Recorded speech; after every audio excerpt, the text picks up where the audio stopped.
Hey, Sean, Happy New Year. This is the last video I'm gonna make like this for a while, maybe forever. And so I wanted to update you on what's going on here and give you a general forecast of what my 2025 looks like, kind of for you, but also mostly for me to check in on throughout the year and at the end of the year to see if I'm at least heading in the trajectory that I anticipate or want to at this point. So first off, I was reading Ryan Holiday's book, Right Thing Right Now. I love Ryan Holiday's books. But there was a chapter about competence. And if you really are passionate about something, you have to be good at it and you have to practice and be open to changing. And there's a lot that goes into this. And that's what this YouTube channel is all about. But it really pushed on, it's not enough to have a good idea, or it's not enough to be right. And the chapter talked a bunch about political stuff and like being right about something isn't enough. You need to have the support and the policy and blah, blah, blah.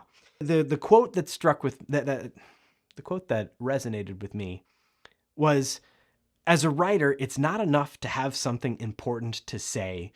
You have to have the chops to communicate it to your reader. And I felt that as a video producer, and I feel like what my channel is built on is kind of what my favorite channels are built on. Like my favorite YouTube channel is Adam Savage's Tested. And he talks to camera like this so much, and he has such a wealth of experience, and he's beautiful with metaphors. And what he's talking about is so often a very specific thing about physical making of objects. But it extrapolates into so many different parts of life and so many other crafts that have nothing to do with physical creation. And for me, his ideas are so important that I will watch it. He films it on his phone a lot of the time, and it's just him talking, and it's not edited, and it's imperfect. But what he's saying is important enough that it keeps me as an audience member. And I think that's what that's what I've been going for with this channel. My videos for the past couple of years have been very boring. But my thought is the philosophy that I'm exploring as a creator, the advice that I'm giving as a creative professional, hopefully is important enough to resonate with an audience and to keep somebody around. But the more I think about it, I'm looking back at my catalog of videos. And it's like, this should be a podcast. And this doesn't do the craft of video the service that I want to be doing to this craft of video.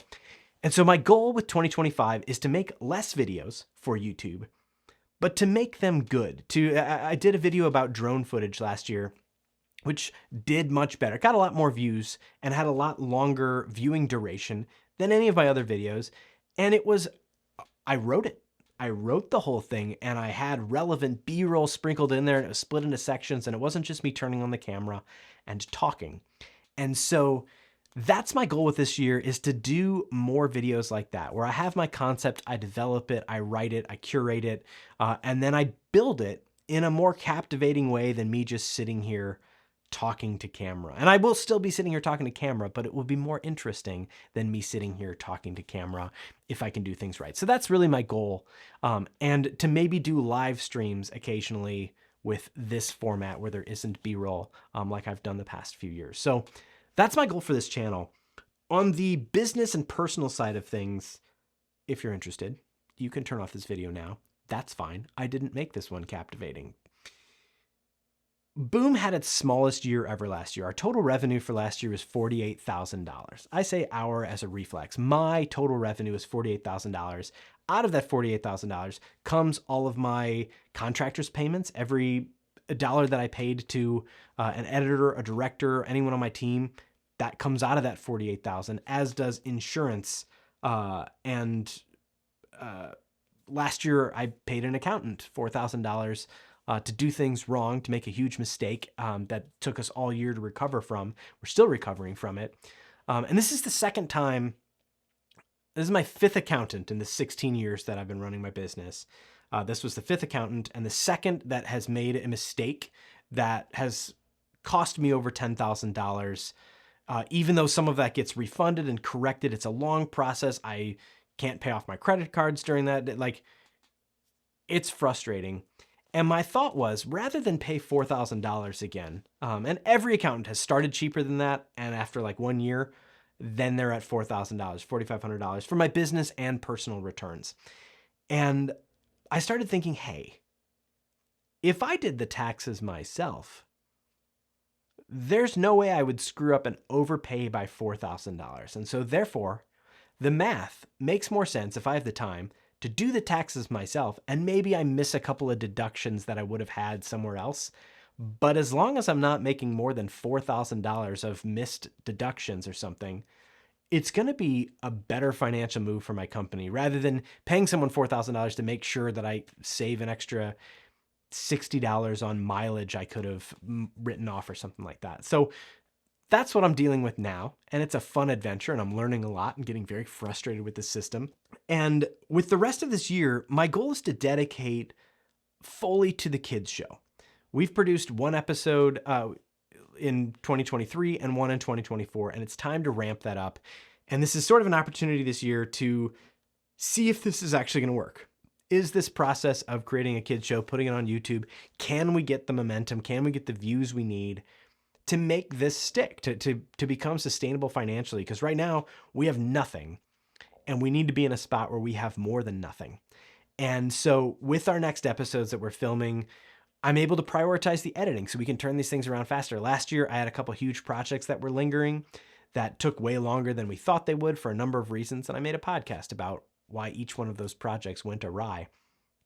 But now I'm in a spot where I don't have to put off the editing of the kids show. I can prioritize it and embrace this lull that I have in business and try to make the most of it with a longer term future in my focus. And that leaves me with the last thing that I'm focusing on this year is my physical and mental health. And over the past couple of years, as happens with fatherhood, and we moved in the middle of last year and things have been in transition for a while. And it's so easy to neglect one's self when you have two children and a business and things, where I was editing during nap time and late at night and like going to bed at 1 o'clock in the morning and waking up at 6. And you get tired and it's not sustainable. And I'm able now to sort of switch things to, I'm not making a resolution about like exercising this many times a week or adjusting my diet to this many, whatever. It's nothing specific, except I'm prioritizing it. So before I do the editing and the pre-production that I want to do, I've got to do something active. It's 30 minutes here and there, but the way that feeling bad for the past 2 years, and by feeling bad, not just with my appearance as it's changed over the years, but with my physical abilities and crawling around with kids and hurting is not something I enjoy, but that comes from I don't do anything. And that feeling has cascaded through so many other parts of my life where I'm just not feeling energetic and I'm not feeling composed and productive. And I'm excited to switch to prioritizing my physical and mental health, because I know in the same way as I establish that and make progress there, that instead will cascade through my business, through the rest of the elements of my life, to create something that everything's going to get better. Every single one of those things is going to get better as I continue to make improvements on how I'm taking care of myself. And so that is what my 2025 looks like. And again, thank you. If you made it this far, thank you for sitting through this talking head video. I cropped in occasionally to break things up when I gave myself a small pause in my cadence. But I have 2 videos on the horizon, which I'm writing very thoughtfully and I hope will be more fun to watch. And if you watch this video and then you watch those videos, leave me a comment to let me know, is it a waste of time to be putting more production work into these YouTube videos, or does it genuinely make a difference in how you absorb it, how you enjoy it, and whether or not you would watch it at all? I'm interested, because if no one cares, it's not worth putting in the work. But if you do, let me know. That's all I got. Happy New Year. I hope you have a wonderful 2025 ahead of you. Have a great day or night or year, whatever, wherever. See you later. Bye.